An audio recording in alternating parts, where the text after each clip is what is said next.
Hello, everyone. IMS welcomes you all to the webinar series, the B School Insider, all you need to know about your dream school. And I'm your host, Kalyani, for this series.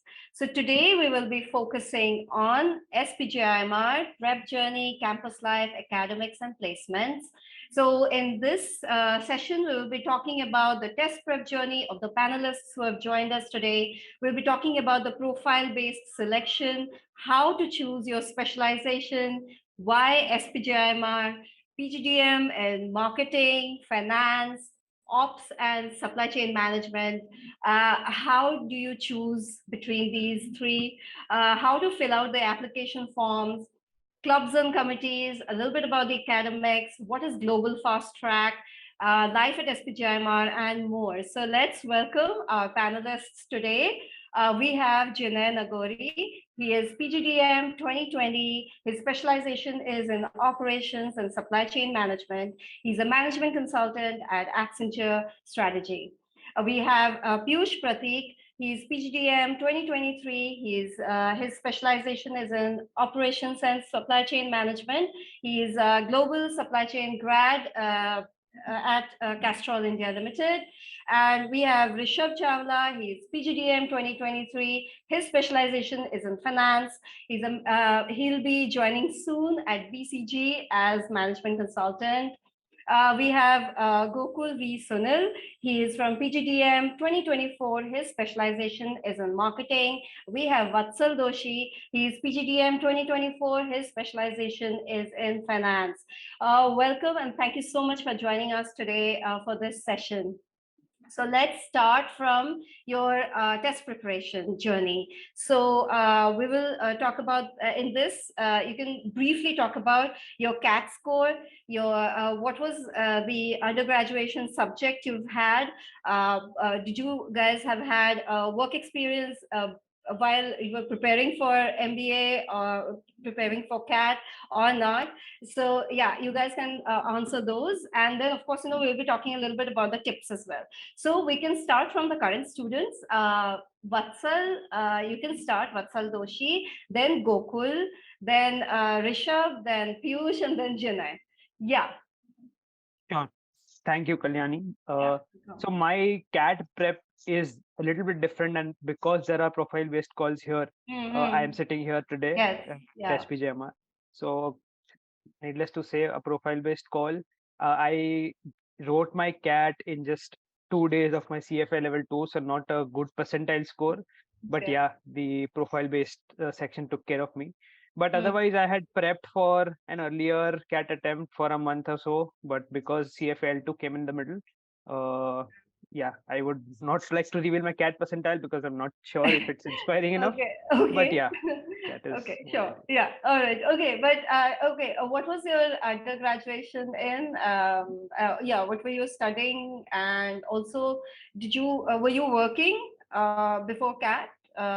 During CAT prep and pre-MBA? How many years of work experience, if you've had any? Sure, sure. So yeah, I'm a CA. Post CA, I have worked for 2.5 years, Hmm. mostly with SBI Capital Markets as Okay. an investment banker. Hmm. I was like during my CAT prep, obviously I was working with SBI Caps, and I have was supposed to give my CFA level 2, yeah, so level 2 cleared, Okay. and then yeah, joined SP after that. Okay. Okay. Yeah. Next is Gokul. Yeah, Gokul. Yeah, hello everyone. First of all, before beginning, thanks a lot for inviting me to this because I still remember during my prep days, I used to switch on to this particular series every Sunday Yeah, to cover different B it's a schools, and that pleasure, helped me a lot. Gokul. Yeah, Yeah, so you first must of all, have thank you seen for that. Jinay talking about his Yeah, I think I have him also yeah. during last time. So Very thanks nice. again for inviting me. So about Yeah. myself, I have prepared for, unlike Vatsal, I prepared for everything because even though SPJIMR was my dream B school, but still you never know. And profile-based selection is something that you can't take for granted, even if you have a strong profile. So I prepared thoroughly for all the B school entrance exam, and I scored around 95.36 in CAT and same around 95.86 in SAT as well. And I'm a mechanical engineering graduate, and post that I have around 21 months of work ex. It was in a startup in sales and marketing role, and Yeah, apart from that, in tips and tricks, mostly I figured it in on the basis of mock test scores, Hmm. because most of my preparation were based on mock test, even though you have your classes and everything, but once you get your concept sorted, it's all about the mock game. Maybe Hmm. in the coming a few Yes, minutes we can yeah, discuss if yeah, yeah, time permits, but yeah. mostly that was my strategy. Yeah, we'll talk about the tips and the weak section and how do you overcome that and all that. Sure. Yeah. Okay. Yeah. Next is Rishabh. So thanks for inviting me to this session. I pursued my undergraduation in commerce from Sri Venkateswara College, University of Delhi. Mm. Post that, I worked in Deloitte for 31 months in their auditing division. So Okay. I wanted to take my career to the next level, but I was someone who did not study maths in class 11th and 12th. So by this time I had started preparing for CAT, I did not even know what was A plus B whole square is equals to. I had Mm. even forgotten that.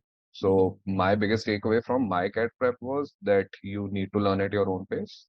You have to be good at basics. And even though it took me 2.5 years, I was still able to get into SPJIMR, which was one of the topmost colleges of India. So Mm. I think I had 95.68 percentile. I was scoring 98, 99 percentile in malls but I ended up tanking in the LR section on the D-Day. But Mm. yeah, the profile-based call saved Mm. me, and I had that call, and I was able to convert it. Okay. And how many years of work experience you've had before? I had 31 months of work, so 2.5 years. Okay, 2.5 years. Yeah, Piyush. So hi everyone again, and my name is Piyush, and I'll start with my CAT percentile, which was somewhat fancy, so 99.25. Okay, so my preparation journey was quite short. I think I prepared for 6 months, starting 2020 April.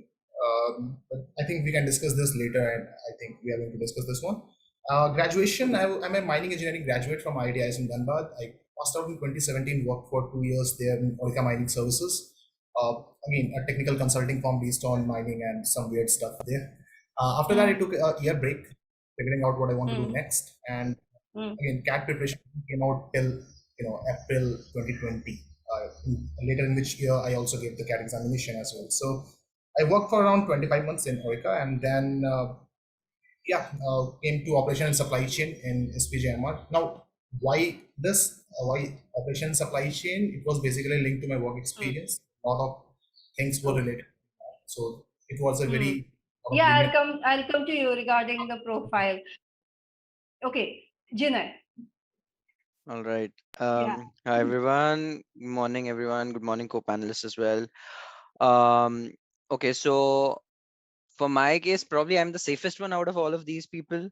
I started with GMAT prep. I got into SP through GMAT prep, but yeah, I think either it was GMAT or ZAT. GMAT I had score of 720. Mm. ZAT I had a score of 99%, around 99 percentile. Right. Okay. And prep wise, so I was okay, I did my BTech in pharmaceutical sciences and technology from Institute of Chemical Technology, Mumbai. Mm. Was working with Glenmark Pharmaceuticals for almost 34 months by the time I joined. So I was preparing for these competitive exams along with work. Mm. uh, I was already in my third year of service, so things had become hectic. You had more responsibilities, a lot of things to do. So you come back from office and then you prep evening, night time, and then you sleep, and then cycle starts. So I Yeah. had this B school life living of 4 5 hours of sleep even before I had started, right? Because work was pretty hectic back then. But yeah, my intent was to see, I was always almost touching 3 years by the time I joined the B school. So, and it's a thing, right? In Indian B schools, a lot of work ex, not very typical, as compared to abroad B schools where they expect you to have a lot more work ex. So I started with GMAT, took the GMAT somewhere I think around in September-ish, and then Okay. after that for a couple of months I studied for CAT and ZAT. Okay. Okay. All right. And yeah, Okay. Yeah. So I'd I'll. just like to add one Yeah. thing. Yes. Yes. SP Please. has, so Mm. SPJIMR has stopped taking ZAT scores since my time of admission. So I guess from the Okay. 21, 23 batch. Okay, so, That doesn't take exact yeah, score. so Jinay, you can talk about your GMAT bit a little bit, while we are talking about the prep, because obviously, it's always good to, even though, our attendees are mostly people, who are taking CAT this year, but of course, it's always good for them to know that, if they can prepare also on the side for GMAT. And just to be on the safer side, just like Yeah, you said. absolutely. Yeah. Okay. All right. So let's talk about then the prep bit. If you could just talk about, so I'll concentrate a little bit more on the current students right now, Vatsal and Gokul. So in the do you guys have any? Was there any weak sections you guys had in CAT, and how exactly did you guys prepare for that? One is that. So yeah, Gokul, you can talk about that, and Vatsal, you can take one more section. Of course, Gokul, you was talking about, like, you took a lot of mocks. So if that's your if that's the mantra, you would say that everybody should be. But then when should they be taking the first mock? Because now it's already towards the end of July, so there's barely so should they be taking mocks before? What is it? How's the schedule like? Yeah. Yeah, just before telling my experience, so I just want to clarify one thing. The preparation strategy will be differing from each person to person. Yes. So maybe this will be something that work for me, maybe may not be working for you. Just so take it with a pinch of salt. So for me, when I started with the coaching, I was with IMS only, and I have joined a class, I think, program by around June, if I'm not wrong. And I was continuously taking classes to, fill out this conceptual gaps. And more or less, my quant section was sorted because my concepts were clear. It was all about practice. And initially, I had problems with my VARC section. So I was not a person, if you can relate, I don't know. I'm not a person who reads a lot. So I found it kind of difficult in the initial stages. So I started reading a lot of articles and stuff to get on track. And then DLR was something that I was kind of comfortable with. So I thought DLR was something that is my strong section. So then I started with my preparation journey. And then by, I think, July or something, I started with the mocks. And then I was taking the scheduled wise mock that IMS releases. And after a couple of months only, I started the take home SimCats as well. But initially, it was all the scheduled SimCats.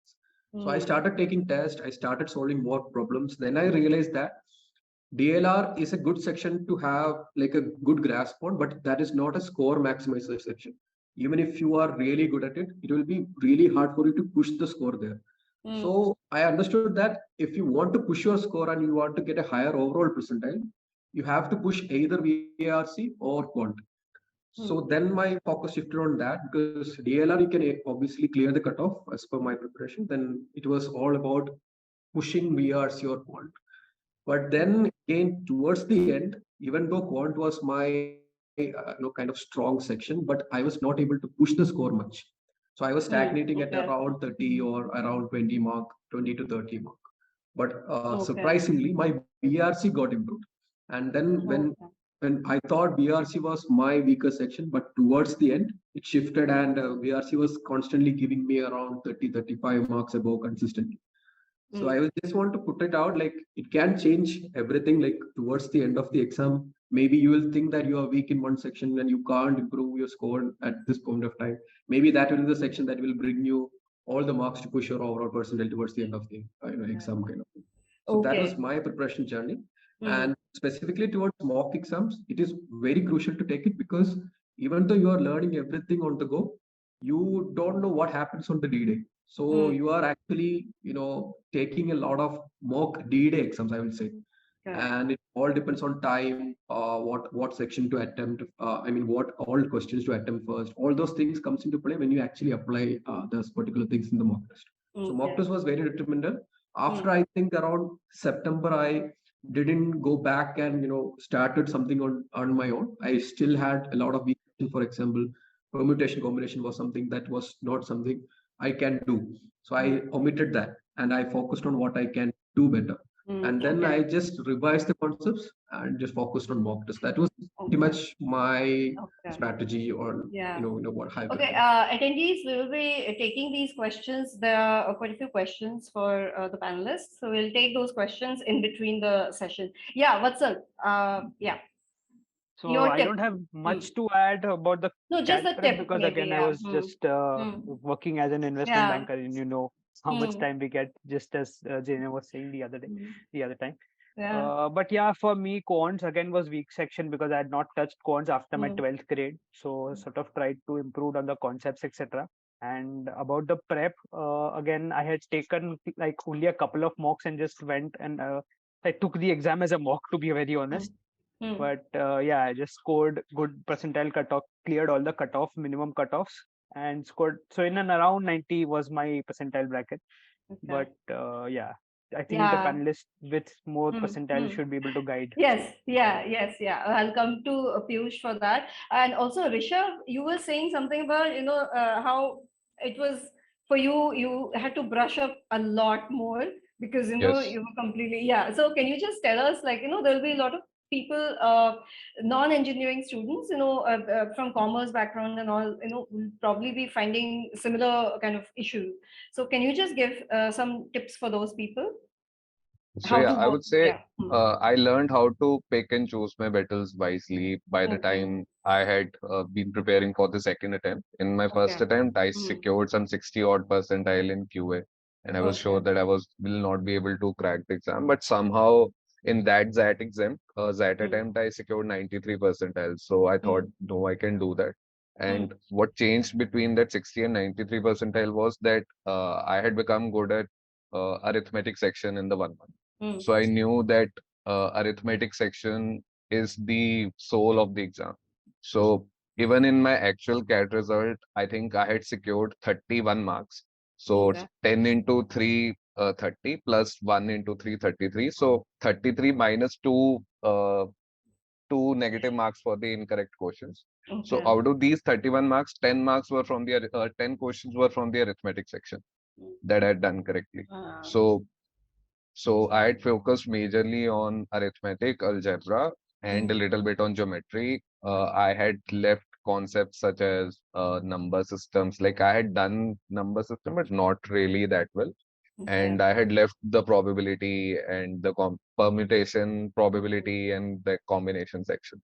So I think that is where people could strategize to prepare if they know that they are not well versed with the quantitative section. So this worked out well for me. I was able to secure 97 percentile in QA, which was the highest amongst all my sections.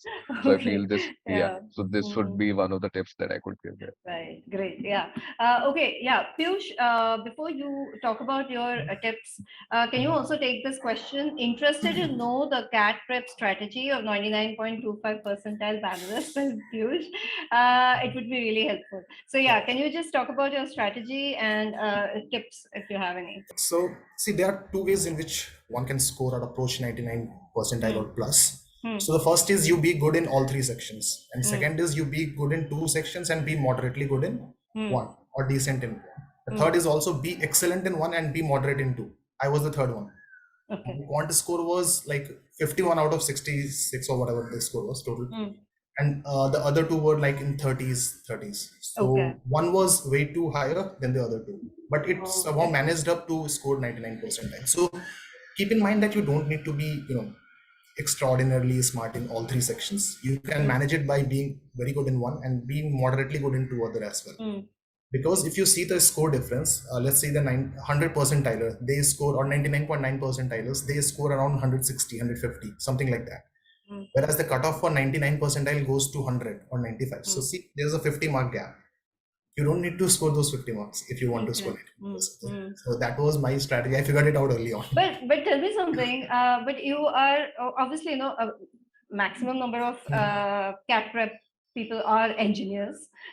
So but the thing is, like, what about the non-engineers? So your quant must have been already, like, you must have already had an upper hand in quant and all that. So what about people, who are non-engineers? Do you have any prep strategy for them as well? Yeah, sure.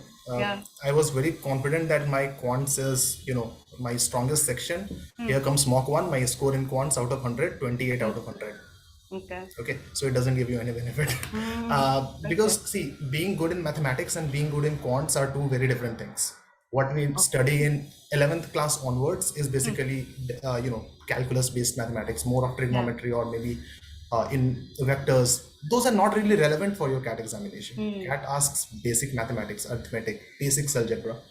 So I think if one is well versed with the concepts, it can be easily done. So there is a certain I particularly like the book by Arun Sharma sir. Okay, they have the LOD, or the level of difficulties. So what I did is I solved the easier one first, then got a taste of what it's actually like to write the easy level CAT examination questions. Then the level of difficulty 2. I stopped there. Then I went for previous year questions, etc. By the way, previous year questions are very important to be solved. It actually gives you what it's going to be asked, because mock tests and all, yes, it's important, but these are just a derivation of the previous year questions. So it's very important to go back to the source. Again, just my thought. People can agree or disagree with this. Okay. All right. Okay. Yeah, Jinay, of course, we'll be talking about also the profile-based selection, but Jinay, you had decided initially, right from the start, that you were not going to prepare for CAT and it's going to be GMAT all the way, or No, was no. there? Okay, so you were Yeah, preparing. So, okay, let me put it this way. When I was in my BTech final year, I was preparing for CAT, but just for the fun of it. I'd Okay. scored a pretty decent score as well, but then I was stupid enough to not fill in all the colleges. I filled only the IMs, the typical thing that Yeah. I'll go probably only to IMs. So I was stupid enough to not, I probably would have gotten some good colleges then there itself. I would have Correct. saved 3 years, but then I don't regret it. 3 years, I learned a lot at work, and then I could get a lot more out of my MBA. But having Correct. said that, basically, I was preparing. It was just that after 2 years, I realized if I don't do well in this CAT, I'll get stranded. I don't want to do that. Let me take GMAT, because GMAT exam is a score which is valid for 5 years, unlike CAT, which you have to do it in Correct. that very year. So I kind of thought through it. That's why I took GMAT first. And then I had just 2 months left. But because I had prepared a year before, it was more like brushing up in those 2 months. So it was okay. Okay, so let's talk about now the what is the profile-based selection process. So obviously, SPJIMR is known for that, and that's like one thing that's very different from the other B schools. So maybe, the first, let's understand what is profile-based selection process.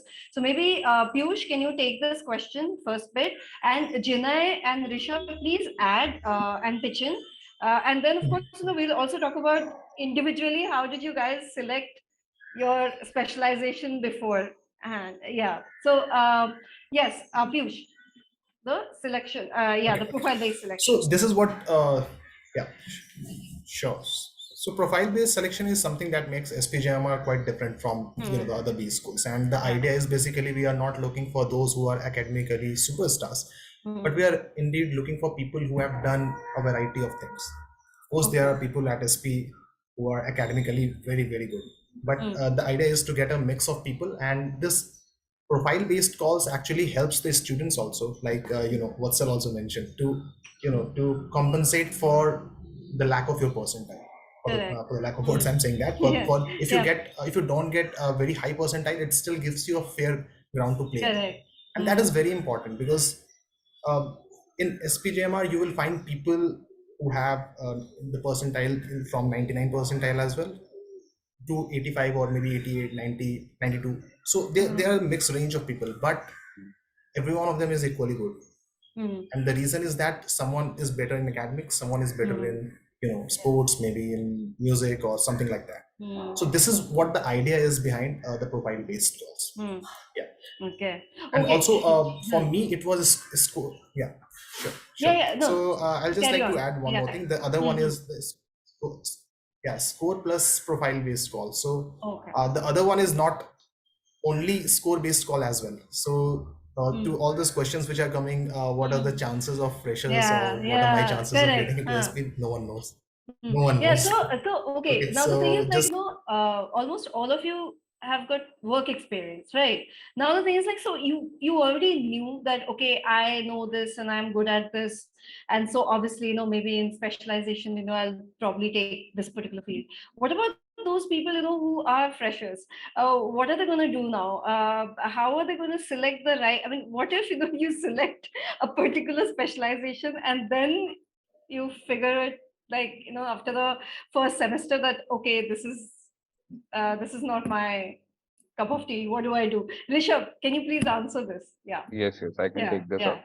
So basically, for freshers, I think the only two specializations that are applicable for them are marketing and finance. Okay. So SP is generally looking for people with work ex for the IM and operations specialization.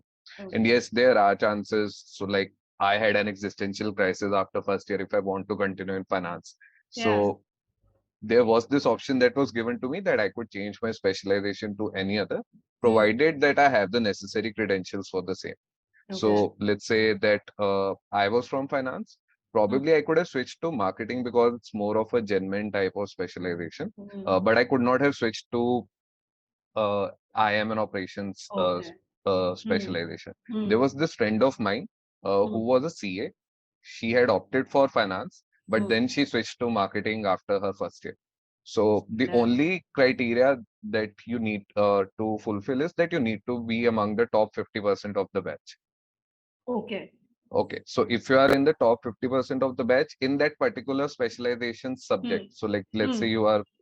you want to change to marketing, so you have to Mm. be in the top 50% of the marketing. Okay. And if you are in that marketing, you are eligible for switch. There will be some interview conducted, and if you are able to answer the questions correctly or what they were looking for, the interviewers are looking for, Mm. you will be able to switch your specialization.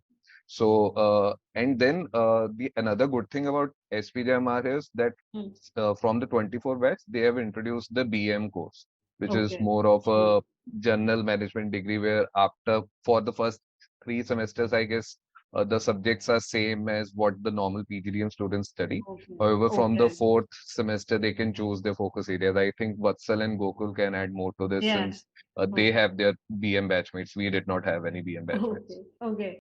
Yeah, rightly, as Rishabh rightly mentioned, the SPJIMR have introduced BM right now. And just before that, I think as I was part of the communications committee as well, and this is Okay. one thing that we are trying to solve as well in Mm. terms of the communication from SPJIMR's part, because Mm.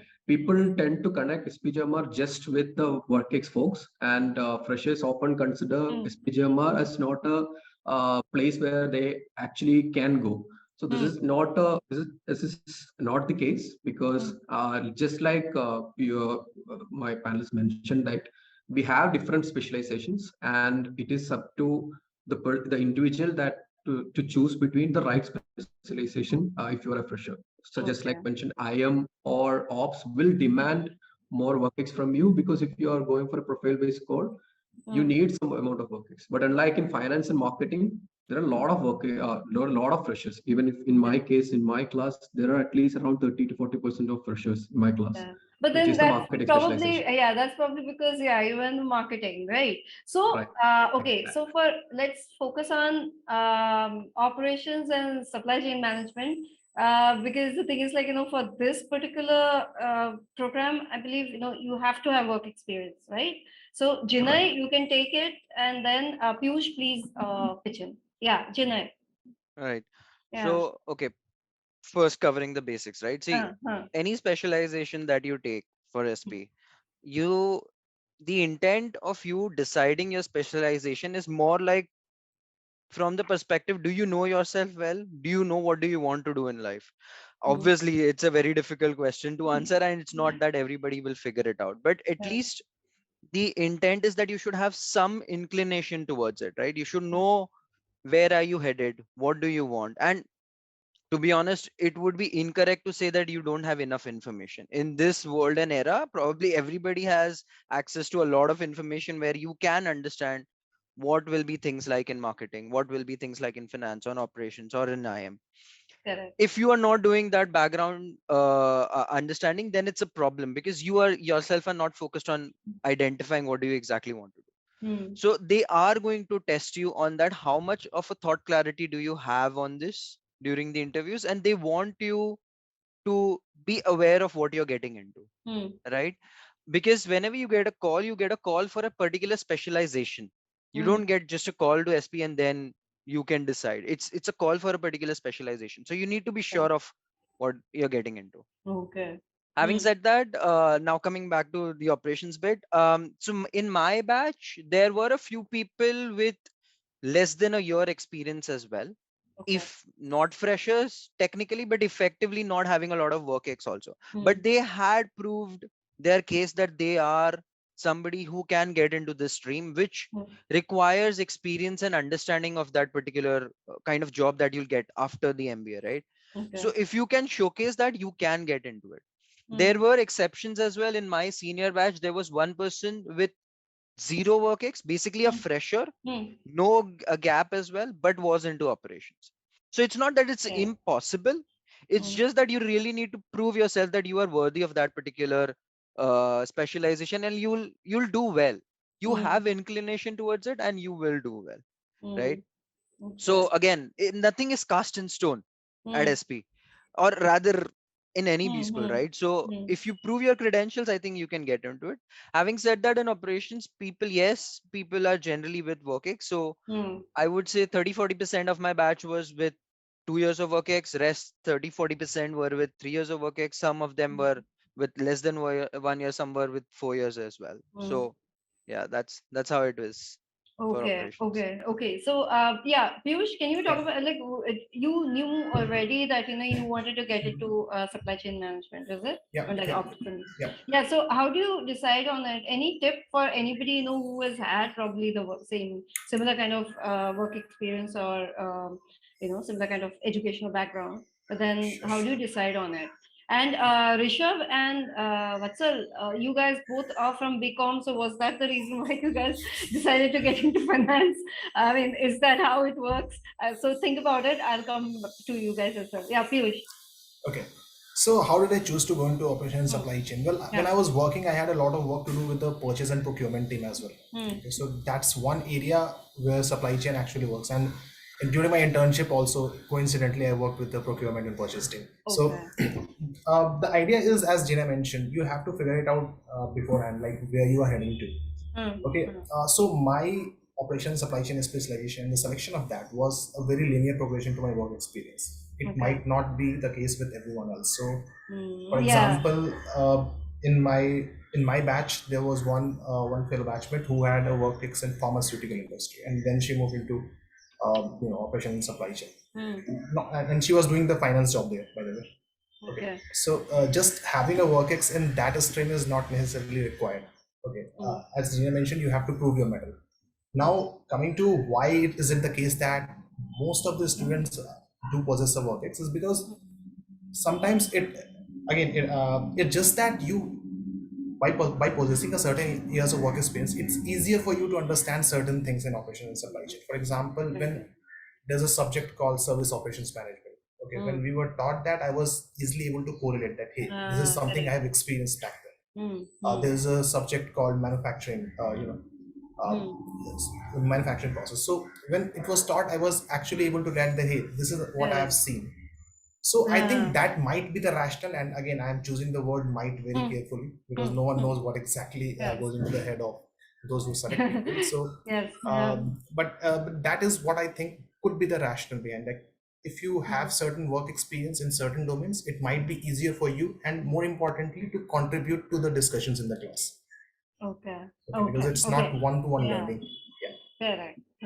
Yeah, Rishabh, you were saying something about, you were having a little bit of like, you were kind of a little bit lost in the first year. Yes. So yeah, so can you talk about like, how did you select finance and what exactly happened? Were you thinking like, okay, maybe, I should have taken something new or like maybe for a transition or something? Yeah, Rishabh So and then Vatsal. Yeah. yeah. So I beg to differ from Jine's opinion that people Yeah. know what they want to do. Okay. So totally Yes. respect his opinion though. Yes. But yeah, Yeah. I beg to differ from the same because I always wanted to enter into the management consulting firms. Correct. And in those firms, you don't know which vertical would you be allotted to.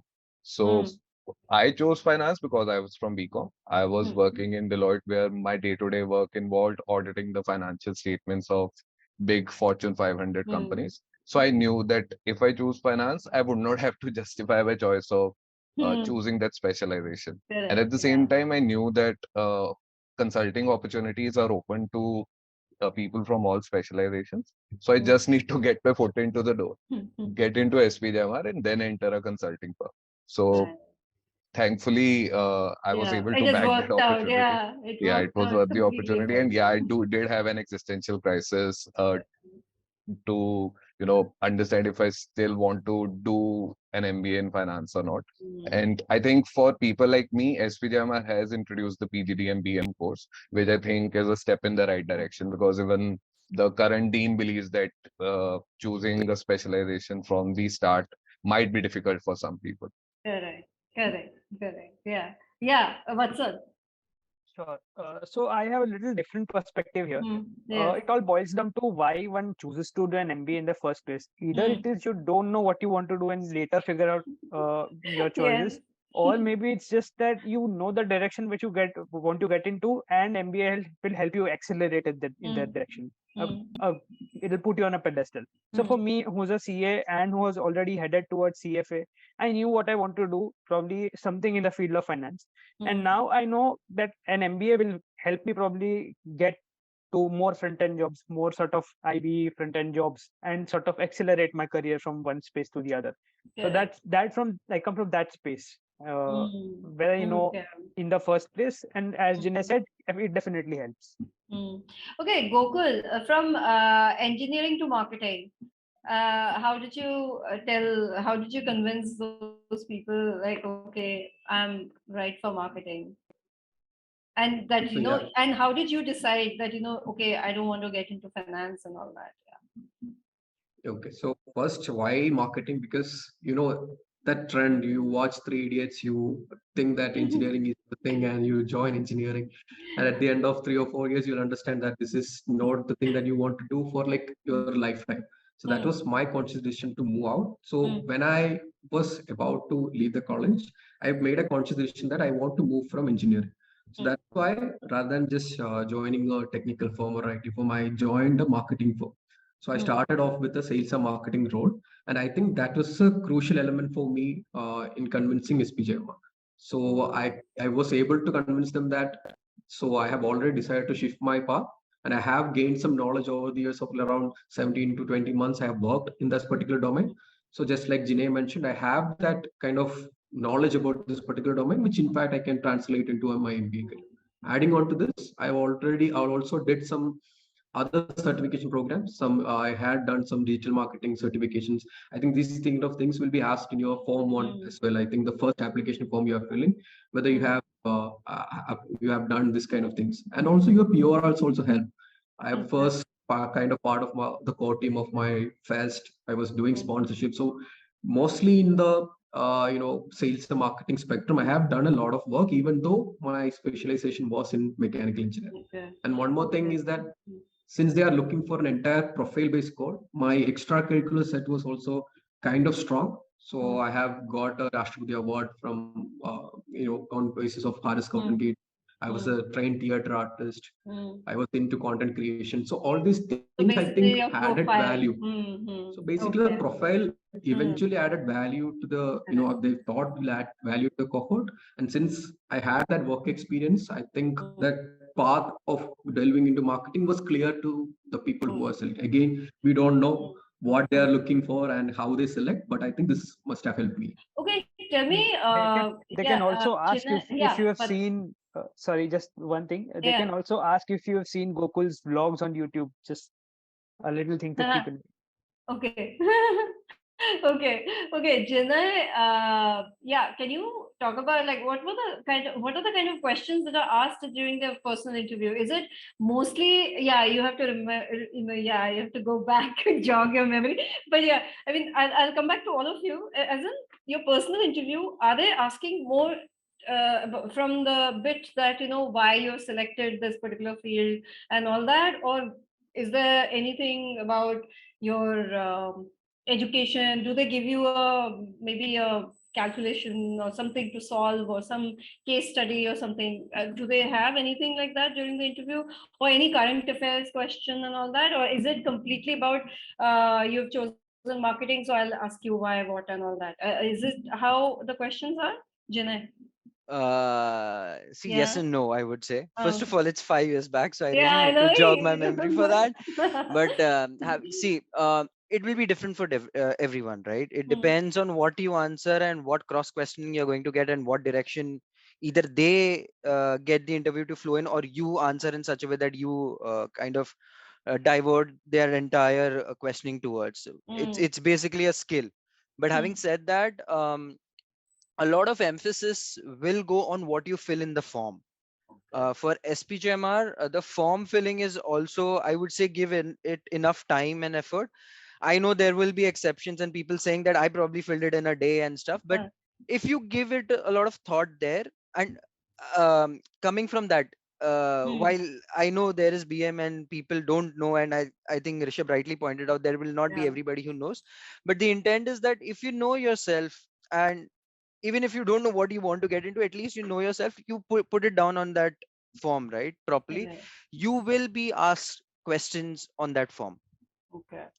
quite likely, Okay. and you will have to justify the answers that you've put in the form. So Hmm. please make sure that you prepare well and have like different kinds of answers. So you can have a 30-second Hmm. answer Okay. based on what they are, how interested they sound and they look like. You can Hmm. get it into a 1 minute or a 1.5 minute or a 2 minute answer as well, the same question. Okay. Depending on what their verbal cues are, you need to tailor your answer accordingly. So Correct. Correct. prepare, I would say, that way. Hmm. Second is, yes, there can be questions around current affairs. Hmm. Yes, there can be questions around Um, hmm. something they asked to say a person. So it's a GI, right? Okay. Group interview. At least it used to be during Hmm. my time. So if there is a Is it? Is it? Okay. It still okay, is. Huh. so if the person next to me seated is being asked a question on finance, and if he cannot answer something, the interviewer might also ask you the same question, which is not related to your specialization, Correct. just to kind of see what kind of an aptitude do you have, how do you relate, or how do you answer in stressful situations as well. Hmm. Case studies I've not really heard them asking, but there can be hypothetical questions as well. All Okay. this is for GI1. For Hmm. GI2, at least in my case, and from what I've heard from Hmm. my batchmates, it was Hmm. more about what are you as a person? What Okay. kind of values do you have? Hmm. A very typical ethical dilemma kind of questions. Oh. Um, Oh. Okay. a lot from your experience. So, for example, I remember Hmm. this one question very vividly. They had asked, what was one of your wow moments in your career? What Hmm. was one of your oops moments in your career? Okay. Hmm. So they are not. So there is no right and wrong answer, right? Hmm. But Hmm. how well do you understand this? How genuinely do you answer this? How well can you relate to, showcasing that you are a conscious individual? Hmm. I'm using very large and gyan words here, but Hmm. essentially they are trying to gauge Correct. your values as well. Yeah. Okay. So yeah, it's a very different interview process as Hmm. compared to other B Correct. schools. So there is no way to prepare for it. That is basically, just to know your own profile. I'll ask somebody else. Yeah. Maybe, yeah, Rishabh. Yeah, you can probably answer that. So there is no way to prepare really like a standard way. Okay, I'm prepared for the No, no, interview. Yeah. yeah, again, yes and no. I agree with Hmm. whatever Jinay said Huh. just before me. So, but at Huh. the same time, I feel that there is a slight way of preparing for this interview by showcasing Hmm. some of the social work that you have done. Because in Okay. in the B school, we'll be asked to do a lot of work, Hmm. which we would not do voluntarily otherwise. Hmm. So we have Abhyudaya, we have Yes. DoCC, we Yeah. have We will be AdMap. talking about that. Yeah. Yeah. And Hmm. I remember my interview prep mentor had told me that in the industry it is known as that SPJIMR looks for people who are rule followers. So don't Ah. be a maverick. Don't Hmm. try to show that you are a maverick. So you may, ignore some rules, but end up arriving at the same result. Don't be that person. Be someone who's rule follower. Be someone Ah. who agrees with whatever the institution asks you to believe in. Hmm. And Okay. I remember there was this question, what are some of the ethical dilemmas that you have faced in your life? And I Hmm. think the institute is trying to gauge our values from that question. So, Okay. Hmm. rightly said, focus very well on filling the form. It Hmm. will be important while they shortlist you. Okay. Okay. Yeah, Jinay, you wanted to say something or no? No. The only thing that I wanted to say is what Rishabh is saying is accurate. That don't be a maverick for sure. Be a rule follower. But having said that, if the rules are incorrect of the game, make sure that you are at least ethically correct. You have to be, even if Correct. there is Your something that's value going, system has your to value be system has aligned. to be Correct. strong and fundamental. Even if, say, for example, in your situation, they might ask you questions like this as well. What is something that was wrong that your organization or institute asked you to do, Yeah. right? And how did you tackle that? Uh, So, right, very, it's not very just about tricky. being a rule follower. You have to answer it in such a way, or not rather answer. You have to be genuine enough to see how did you actually tackle it. Did you just Correct. go blindly with whatever wrong that they asked you to do, or did you find a way around? How do you manage that? So, yeah, they asked, they are looking for a good individual. As simple as that, right? Yeah. Okay. And yes, Okay. people generally confuse ethical dilemmas to be between a good and a bad Good. situation. Yeah. So I feel that ethics and morals are two different things. So there Correct. could be two morally right things to do, but one of them could be ethically wrong. So be mindful while filling the answer. Correct, correct. Yeah, great. Okay, let's talk about the academics. Okay, we'll quickly talk about how different are the PGDM supply chain ops program from finance and marketing. As in, the first year, is it the same, or the first semester, is it the same? And then in the second year, it all starts to deviate from it, or how does it work? Maybe, yeah. Vatsal, can you please? Sure. Yeah. So Yeah. yeah, as you rightly pointed out, we have Mm. 6 semesters, three of them in the first year, three of them in the second year. Okay. The first three are common for all, irrespective of whether you're PGDM, Ops, Marketing, Finance, or even BM for that matter. Okay. Fourth sem is when the difference comes in. For finance, I can say that there are very industry relevant subjects like financial modeling, corporate valuation, and sort of fixed income currency markets, all of that. And Yeah, and the ops guys probably having something else, and everybody. So basically, absolutely. okay. So the first semester you got, so you guys are all sharing similar subjects and everything, right? Yeah, so Is there first three elective? semesters we Yeah. have all the same subjects, and How do you the select electives, etc. electives? Yeah. How do you select? Is there bidding? No. So electives start coming in from the fifth semester onwards, and in the fifth semester we have to select one from 6 minors. That's the minor specialization, and that is based on the respective marks on how you scored in your first 3 semesters in the respective domain. For example, if I want to get into, say, analytics, then probably my quantitative methods marks will be checked. How am I doing? How have I done in the first couple of semesters in that? Basis that I'll be allotted. So minor selection comes in the fifth semester. Fourth is based on your specialization, what you have taken in the first place.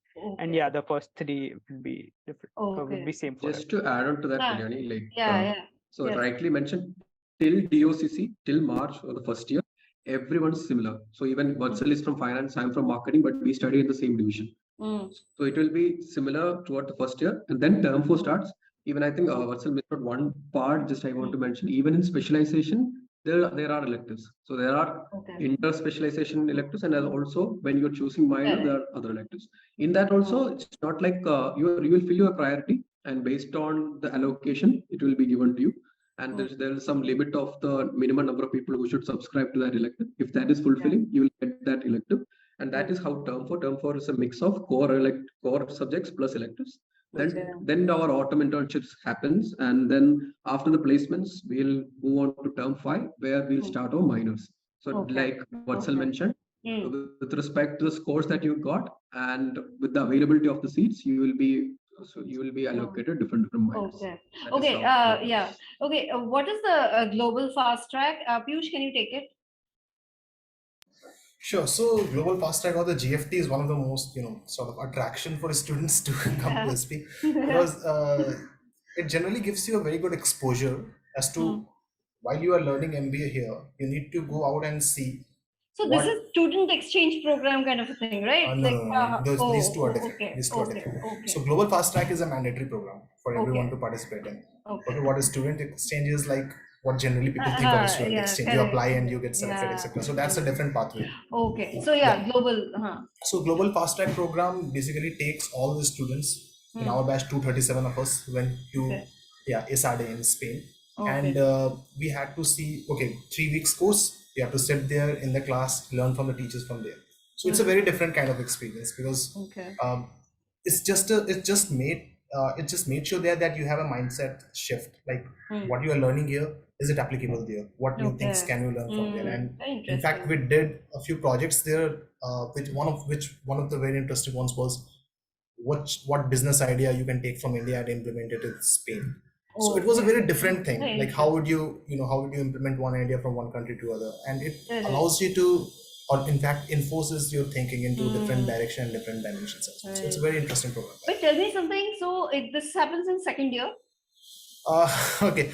It used to happen right after the first year. I think Jinai's batch would have gone right after the first year. We went after the end of all the semesters and all the examinations and all the placements. So it was very different for us. But tell me something. So when you guys are going for this, so the supply chain ops program, they're handling something different. Like they're sitting in for different classes. Finance is sitting for different classes, or is it like one same, as in the business ideas that you guys have had to bring out? Was it the same for everybody? So this year it happened a bit differently as compared to the previous years. I think Jinai would tell more about how it used to happen before, because then ops guys used to be sent to Michigan Ross, if I'm not wrong.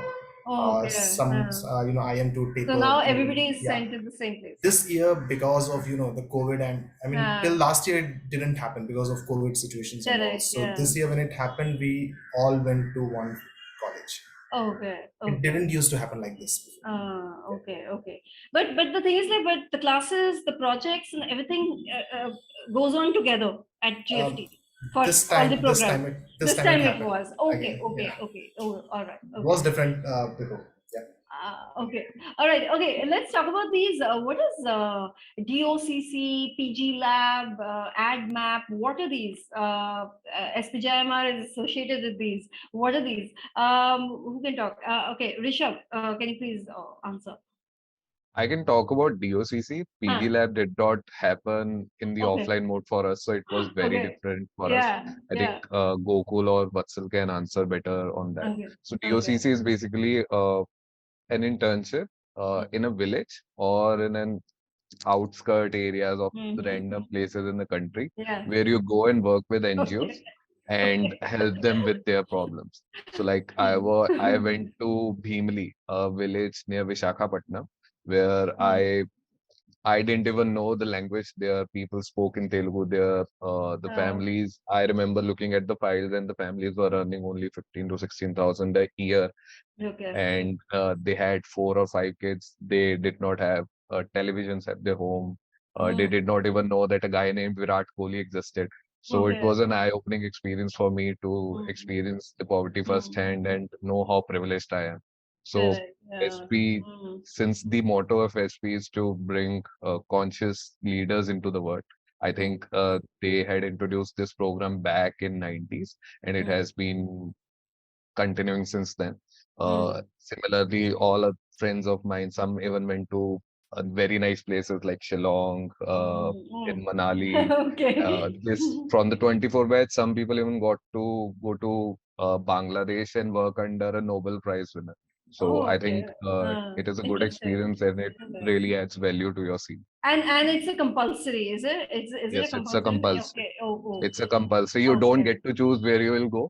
So most of the times you're of course. randomly allocated an NGO in a space, again, which is not very inclined with your interests, but it is a great learning experience nonetheless. PgLAB, so PgLAB is more of a fancy orientation, so to say. PgLAB happens right after 1 month of you getting in the B school. It is a 3-day retreat to Lonavala, one of the resorts in Lonavala, wherein you get to basically explore, basically reflect on who you are as a person, where you want to go as a person. A lot of internal reflection, a lot of organizational behavioral learnings, a lot of softer aspects of how one should be as a leader. And then the side part of it, so to say, is that you to finally get to know most of your batch there. So Okay. before PgLAB, I barely knew around 30 to 40 people from my batch. I was struggling to remember names, Okay. to be very honest. And after PgLAB, I knew almost 90% of the batch. So that is like the most important takeaway for me. Okay. All right. Okay. Let's talk about the internship and placements quickly. So, in the internship, okay, for SPJIMR, it's autumn internship, I believe, right? Yeah. Okay. Rishabh and Piyush, can you guys talk about your from autumn internship to placement process quickly? And yeah. So, Rishabh, you can start. You can talk Yeah, I about the can start first yeah, because yeah. mine will be a bit short because Yes. Yeah. I was grateful to convert BCG in my first go. So it was the first company, one of the first So yours companies that was a visited. PPO, right? Yours was a Yeah, so PPO. and what was special about my internship was that I got to do a 6-month internship with BCG. So normally Okay. in other B schools, you only get to do a 2-month internship, but for our year and I guess also for the 22-24 batch, BCG had a tie-up for 6-month internship, wherein they'll take in Okay. people, and if they bag the PPO, it will be a 6-month internship, and if they don't, it will be a 5-month internship. Ours had a pretty good conversion rate, and I was BCG was one of the first interviews, and I was able to convert it, worked really hard, then was able to bag the PPO. So I did not get to sit in the final placements. Oh, And I okay. think Yeah, similar yeah. is the case for Uh, Piyush as well. He was also able to bag a PPO. yeah. We'll talk about yeah Piyush, since you know it's a little different also because of the ops bit. Who can talk about the placement process though? Jinay, can you talk about a little bit about the placement process? If Yeah, sure. yeah yeah. All right. So, okay, first things first, on very quickly on internship. So, Yeah. understand one thing, that when SPJMR intern goes to companies, a lot is expected. I would say a little more is expected from an SP intern as compared to other B schools intern, because you come with almost 1.5 years kind of learning, right? Correct. Yeah. Or a year learning. Basically, you Yes. know your specialization very well. You know a lot of things that have been taught so far. So even your Correct. interviews happen kind of after that. So the questions will also be towards what you know already, towards your, say for example, specialization, if it's that kind of a job. And then in the job or during the internship also, they expect you to deliver so much more. So they expect you to hit the ground running because you've Right. learned a lot of things, right? Having said that, it's also then for you to perform better and can get a PPO. So PPO conversions are also pretty high. On the placement process, it's like any other placement process for any other B school, right? You will have to fill out forms. If you're interested in the, so first the companies will come in, they will do a pre-placement talk. Some may not do, they will send in their entries, whatever, but they'll participate. They will ask you to fill in forms. Those forms can be as simple as some just ticking in some boxes, or can be something where you have to answer a few questions as well. Every company will have their own kind of thing. You fill in those forms, provide your CVs, they go for shortlisting, you'll get a shortlist. Basis the shortlist, then will be the actual interview process. It can be different for different companies. It can be and a group discussion and then an interview, or series of group discussions and interviews, or it can be only interviews for like 3-4 rounds, depends. But yeah, there is some part before the actual placement days, and there is some part during the actual placement days. Okay. Okay. Yeah. How was your placement experience? Yeah. And was that a PPO or? No, so for me, Yeah. I interned with Amazon. Okay. There used to be a leadership profile called as Bold during my time. It changed to Okay. some other profile later on. Mm-hmm. But I was very clear I wanted to get into consulting. So eventually, in my final placements, I got placed with Accenture Strategy. Okay. Okay. Right. Yeah. Piyush, how did Castrol happen? Can you just Yeah, talk briefly about your yeah? sure. So unlike Jinay, I was clear that I want to go into an ops role. I didn't want to go into consulting. So this clarity is very important. Whether you want to opt for something or you don't want to opt for something. So why I'm talking about this is because initially mostly consulting firms come. So I had to take a bit of hit of not opting for those companies. And Okay. it's sort of a, a mental preparation is required that you are not opting for those. Be ready that your batchmates will get placed and you will be in the sideline waiting for your chance to Correct. come. And it's a bit Yeah. of, lot of Yeah. mental strength is required for that, I'll say. Yeah. So if you have that kind of clarity, go for it. If you don't, you can opt for it as well. But how Castrol happened? My specialization in my bachelor's was mining engineering, and bit of petroleum was also taught there. So I thought that it might be useful, that kind of field work experience or knowledge. But mostly when I went into Castrol, I'm going to talk about my experience at Castrol now. So when I went into Castrol, it was mostly like, as Jina said, you have to be someone who is like plug and play kind of person. You have to be plugged into a position, you have to deliver results. So again, it was a PPO for me as well, but it came as a result of 2 months of rigorous work.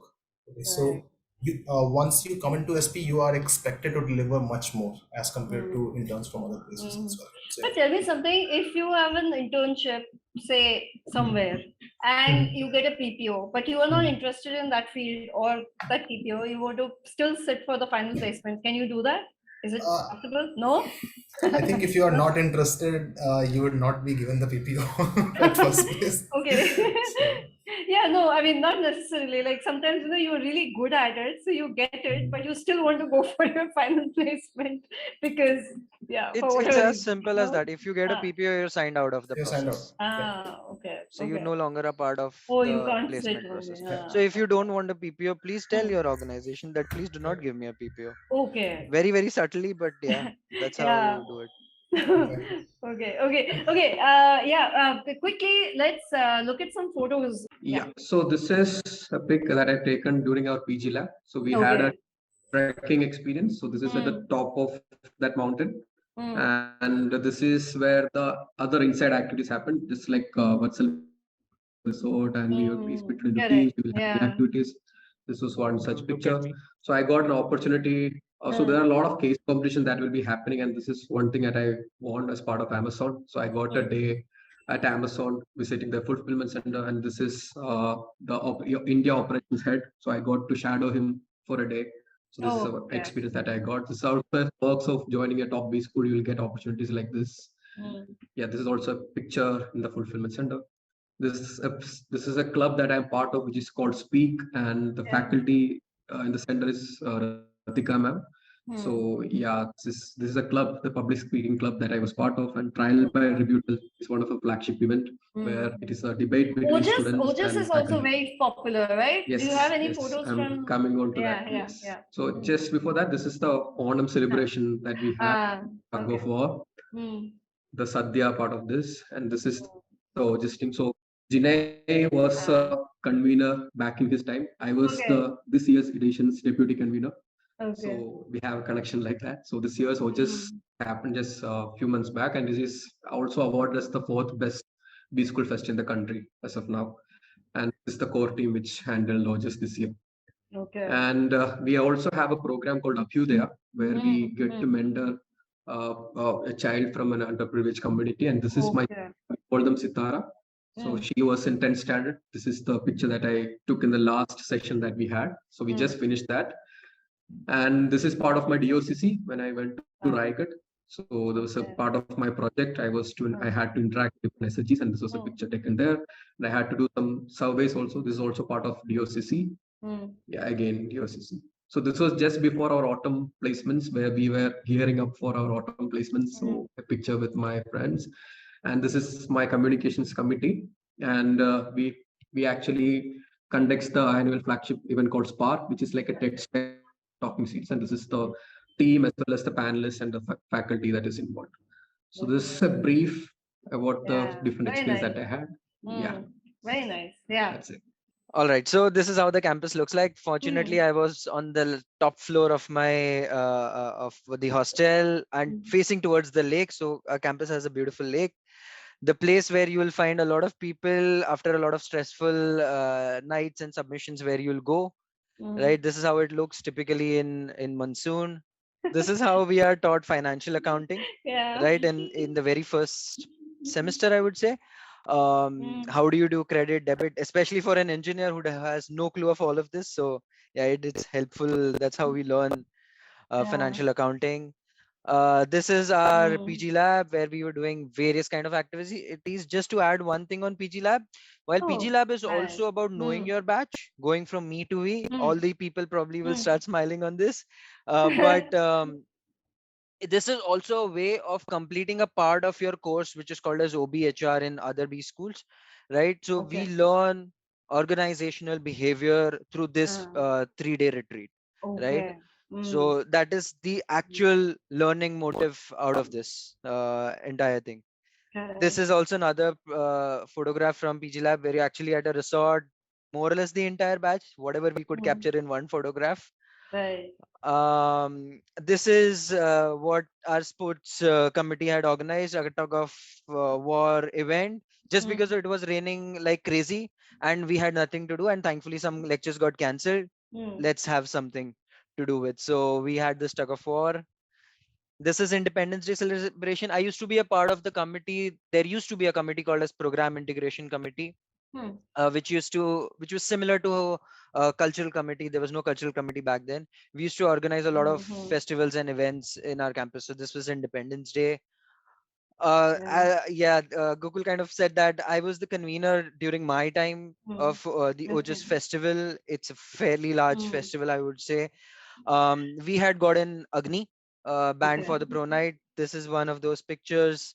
This is me and my deputy convener for OJS. I have another picture. Sorry, I loved OJS, so a lot of pictures from there. We had these Yeah. many things going on. So Mm. it's a okay, in B schools. It's not like typical grad school cultural events. It's more like a management cultural event. So there are a lot of management competitions also that are organized, and of course there's a cultural angle to it. Mm. This was a photograph from my DoCC. So my DoCC was in Udaipur. Yes, I visited all those palaces as a part of the trip, but the essence of that was to see the improve the org structure and organizational behavior of the employees of that particular NGO. So for that, we need Correct. to understand what exactly the work that they do. We went to villages where there was absolutely no electricity, no coverage, nothing at all, and people were absolutely fine living that kind of life. So just I think Rishabh mentioned that, right? That shake that you Mm. get once you are from these Yeah. metropolitan cities and going to a place where there's absolutely no so-called necessities which are actually amenities for them, right? So that Mm. entire Mm. experience. This is us at the Mumbai airport where we were going to fly to US. Yeah. Operations batch Oh, used to this go is to the Michigan State Michigan. University, Yeah. Mm. right? So this was just before we boarded our flights. Mm. This was the entire batch. It's compulsory. The entire batch goes to yours, the partner B school that is there. This was again at US where we got some weekend. So from Michigan, we Mm. drove all the way till Niagara Falls. This Mm. is Niagara Falls, and yeah, one of the best experiences I would have till now. This is Mm. my tribe. I would say single most important thing at B school is find your tribe. Mm. There will be enough ups and downs, enough problems and happy moments that you would want to share. Where Mm. you're down and out, you need your folks to help you, support you, get you through that mess. So Right. yeah, that's Yeah. us at Niagara Falls. I interned at Amazon in Bangalore. Mm. I got a chance to visit probably a lot of places in India as a part of that. I went to Mumbai, Manesar, Delhi, Gurgaon. I went to Chennai. I wanted to understand the operations of the fulfillment centers and sort centers. Mm.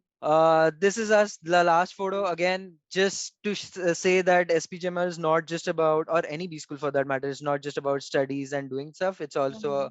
a lot about a lot of parties.